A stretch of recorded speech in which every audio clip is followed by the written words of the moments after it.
नमस्कार। Janaki FM 106 megahertz तक जानकी समाचार में अपने के स्वागत है। रात से सुनल जाऊ समाचार। एकनु का मुख्य समाचार।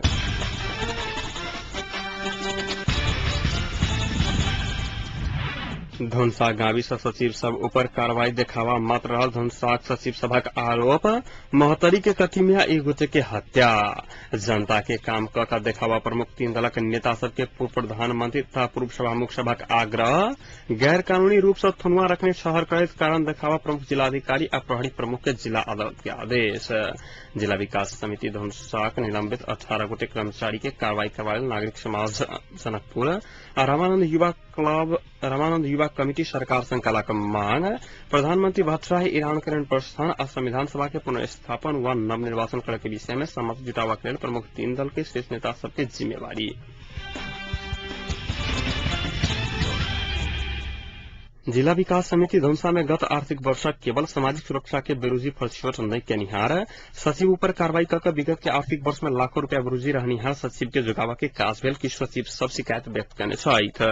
वो सब कार्रवाई नियोजित रूपेण एवं बदला के भावना से कार्रवाई कल गेल आरोप लगाने सकुप महेंद्रनगर गाविस के सचिव रामपुकार यादव स्थानीय विकास मंत्री नारायण काजी श्रेष्ठक आगा हुनका से रकम मांग के लिए आरोप लगाओल गेला बाद हुनका बचाव के काज कल गेल की सचिव सबक तर्क छलाइन।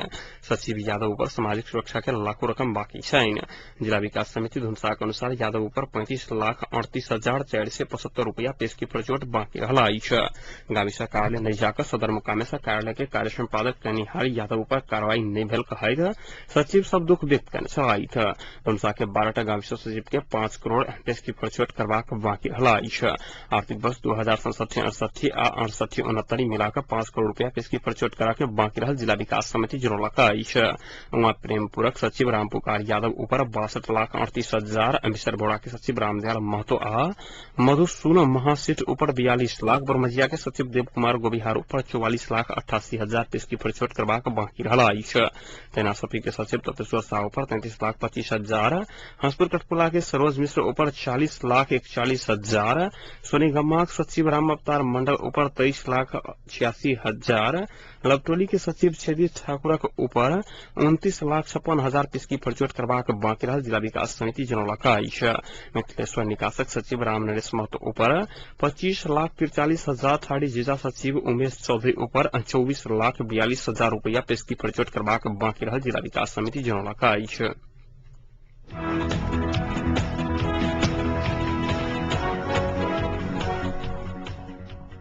महतरी जिला सीमावर्ती नाका कथिमिया ये गोटे के हत्या कल गेला।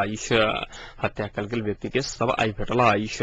मंगले दिन बेपत्ता रहल जिला की ठरवा गाविस दू घर भेल। नवरत्न सिंह के 22 वर्षीय पुत्र सतीश कुमार सिंह के लाश आई भेटला। वो मंगले दिन से घर से बेपत्ता रहल। हुनक हत्या कल गेल स्थानीय से अनुमान केने छल। हुनक सब साँझ भारत और नेपाल के बॉर्डर कट्टी में भेटल छल। घटना बारे जानकारी मात्र आयल। अभिजित विवरण अब नहीं सकल। जिला प्रहरी कार्यालय महतरी के प्रहरी निरीक्षक सूरज खड़का जानकारी देने।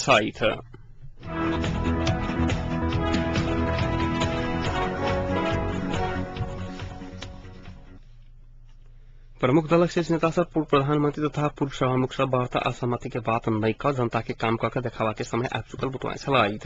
पूर्व संसद मंच नेपाल आय राजधानी में कहने कार्यक्रम में शीर्ष दलक नेता सब राजनीतिक संकट निकास के सहमति के बाद अब खुला कर पड़ दावी करने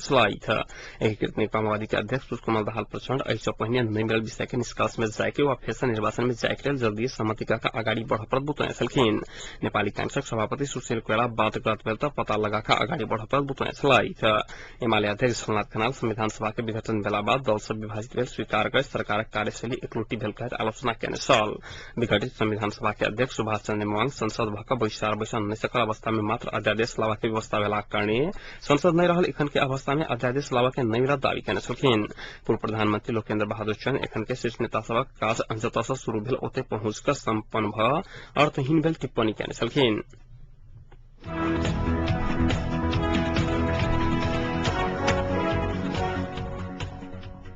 नागरिक समाज जनकपुर और रामानंद युवा कमिटी जिला विकास समिति धनुषाक निलंबित 18 कर्मचारी के आवश्यक कार्रवाई करवाले सरकार से मांग कलकाई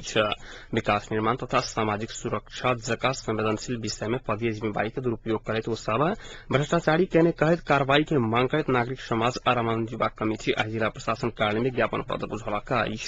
जिला विकास समिति के 18 कर्मचारी के निलंबन करनिहार स्थानीय विकास मंत्री एवं स्थानीय विकास अधिकारी के ज्ञापन पत्र में धन्यवाद सेहो देल गेल ऐसे पहले रामानंद युवा कमिटी निलंबित कर्मचारी सबक संपत्ति छानबीन करवाने से हम मांग कर चुकल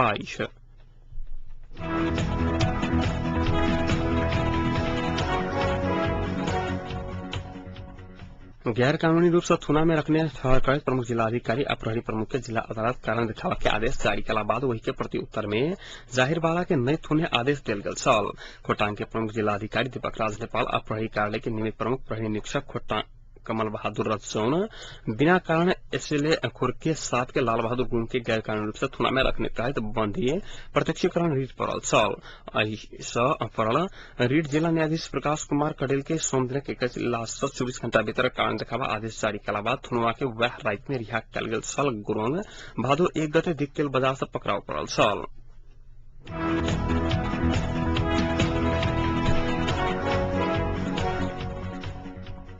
काठमांडू विकास प्राधिकरण के आयुक्त भेल लगले केशव स्थापित युवा आयुक्त राजधानी में प्रेम करवाला ठाम के निर्माण कयल जायत बतौने छलखिन ओकरा सभा के लेल प्रेम पार्क बनाओल जायत हुनक कहब छलनि हुनक अनुसार प्रेम मग्न युवा युवती सभा का आनंद से माया प्रेम आदान प्रदान कर सकैया किशोर अवस्था के एक दोसर प्रति आकर्षण होना स्वाभाविक रहल बतबैत एहन समय में विपरीत लिंग प्रति आकर्षित होइत करैत बहुतो युवा युवती सब प्रेम में सेहो पड़ैया प्रेम केनाई कोनो गलती नहीं रहल हो बतौने छलथि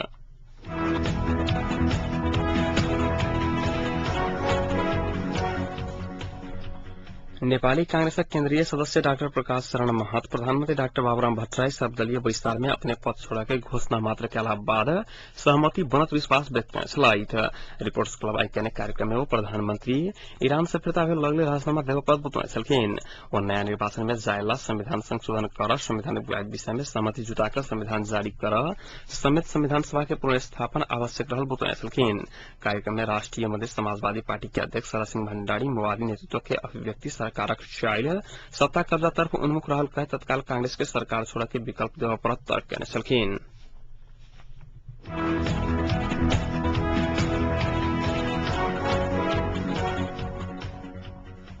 शिक्षा मंत्रालय में शांतिपूर्ण आंदोलन पर बैसल पीसीएफ शिक्षक सब ऊपर शिक्षा मंत्री दीनानाथ शर्मा द्वारा प्रहरी द्वारा हस्तक्षेप कराकर शिक्षक सब ऊपर निर्ममता पूर्वक कयल गेल घटना के अखिल नेपाल शिक्षक संगठन घोर निंदा कयलनि पीसीएफ शिक्षक के तलब देवल घट रहल समय पेशा के सुनिश्चितता के बेर बेर आंदोलन करैत आबि रहल सरकार अफरान आश्वासन मात्र दहलाक समय ओ सब धरना पर बैसल छल पीसीएफ शिक्षक सब यह मंगल दिन से शांतिपूर्ण धरना पर बैसल छल घायल शिक्षक सबक स्वास्थ्य लाभ की कामना करते आंदोलन प्रति अखिल नेपाल शिक्षक संगठन विज्ञप्ति जारी कर एक वार्ता जनौलक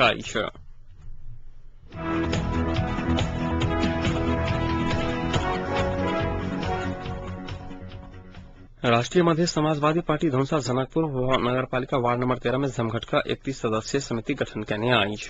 समिति का अध्यक्ष में मोहन शाह तैना सदस्य सब में रामदेव शाह देवशरण शाह अनिल मंडल सुनील राय परमेश्वर शाह सहित व्यक्ति सब रहला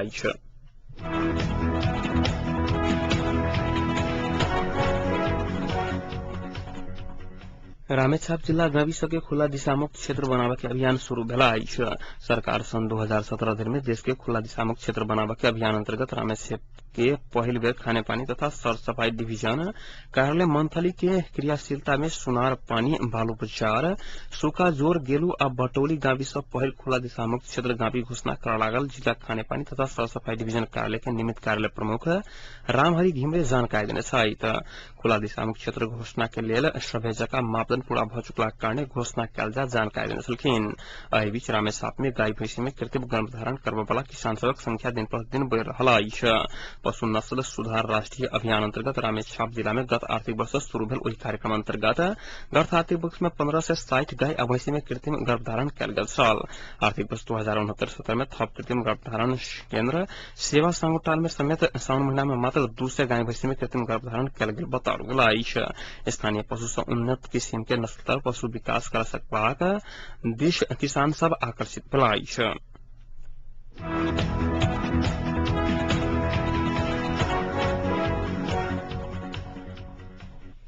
कैलाली के बसुती गाविस वार्ड नंबर 2-8 में 2-4 दिन से हाथी गांव में पैस को उत्फाल मचौने आई है। किसान सब लोगों ने धान बारी हाथी सब नष्ट करने रात के समय में हाथी के हुला कारण हाथी के बथान गांव में पहुंचला बाद 10 बीघा से बेसी धान बारी नष्ट करने शिवनारायण चौधरी जानकारी देने। हाथी सब स्थानीय शिवनारायण चौधरी, मोहनलाल कठरिया, गया सिंह कठरिया, छोटेलाल चौधरी लगातार किसान सबके धान बारी नष्ट करने गाविस के सचिव भोजराज भट्ट जानकारी देने।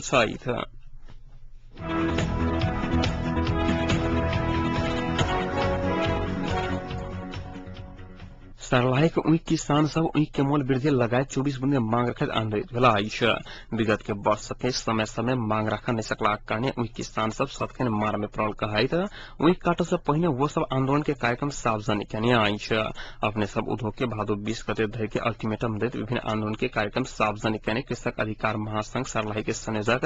दीपक मैनकाली जानकारी देने। पहल चरणक आंदोलन समाप्त भ चुकला बाद मांग पूरा नहीं भेल महासंघ के बैसार बैस एखनो कड़ा संघर्ष कार्यक्रम सार्वजनिक करने महासंघ अध्यक्ष मैनाली जानकारी देने छलखिन।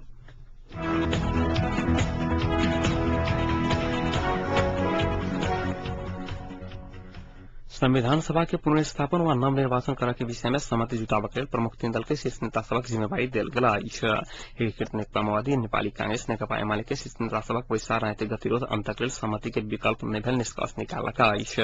नया बानेश्वर में विशेष समिति के हल में बैसल बैसार में राजनीतिक संकट निकासक लेल निर्वाचन व पुनर्स्थापन की कयल जाय विषय में विमर्श भेलाक बाद निष्कर्ष निकल नहीं सकल छल।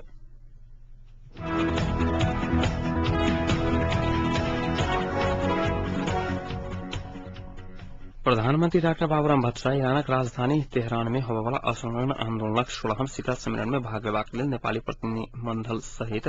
नेतृत्व करते आइ भोरे ओतर प्रस्थान केने शायद प्रस्थान करय से पहिने त्रिभुवन अंतर्राष्ट्रीय विमानस्थल के अति विशिष्ट कक्ष में पत्रकार सब संग बातचीत कर प्रधानमंत्री भट्टराई नेपाल असंलग्न परराष्ट्र नीति अवलंबन करने संदर्भ में ई भ्रमण हाथ बुटोने छलखिन। ओ नेपाल असंलग्न आंदोलन के संस्थापक राष्ट्र रहल आ सब दिन से एहि सम्मेलन के महत्व दैत आयल मुस्तहक सहभागिता होइत अयलाक कारणे अपन के नियंत्रणता देने बुतोने छलखिन।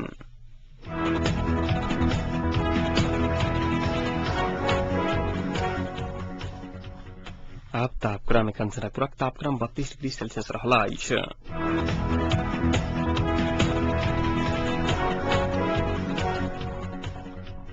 प्रमुख समाचार अंत में पुनः एक बेर फिर से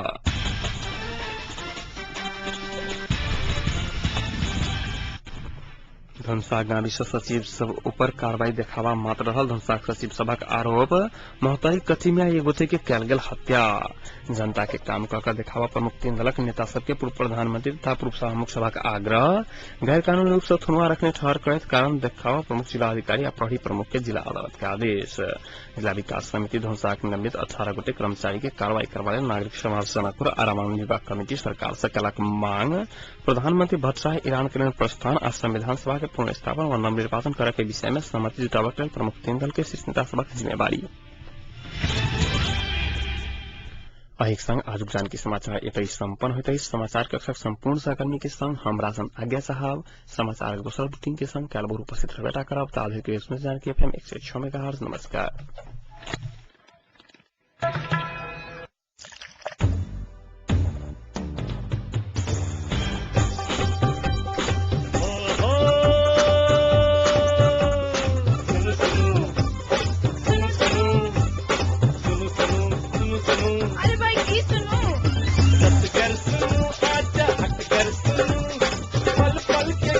घर बैसल सुनू जानकी अभियन सदकन कहीं सबके मन माफी कपन बात ऐसा सुनू जानकी अभियन सदकन कहीं सबके